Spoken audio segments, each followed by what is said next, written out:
Delivery boy ng tinapay patay sa karambola ng mga sasakyan sa Rosales, Pangasinan. Sundan sa report.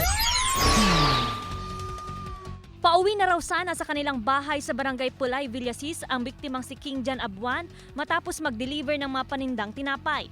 Nang maaksidente sa tulay ng Carmen East, Rosales, Pangasinan, minamaneho ng biktima ang kanyang tricycle nang mabangga ng kasalubong na EUV. Patay sa aksidente si Abuan. Ang Mitsubishi Adventure na going south direction, allegedly nag-overtake.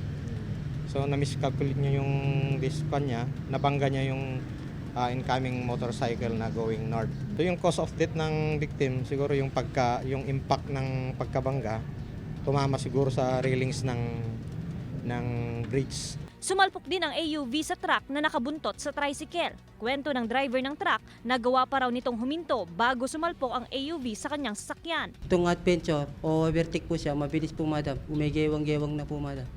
Kasi yung ginawa ko, huminto na po ako. Hindi na nagpaunlak ng panayam sa kamera ang driver ng AUV. Itinakbo ito sa pagamutan dahil sa tinamuring sugat sa leeg dahil umano sa pagtalsik ng bubog ng sasakyan. Umamin ang driver ng AUV na nakainom siya. Tumanggi na rin magbigay ng pahayag ang kaanak ng namatay. Sa huli, nagkasundo rin ang mga sangkot sa aksidente. Kasama si Henry Duminsil, ako si Joan Punsoy, naghahatid ng Balitang Amianan.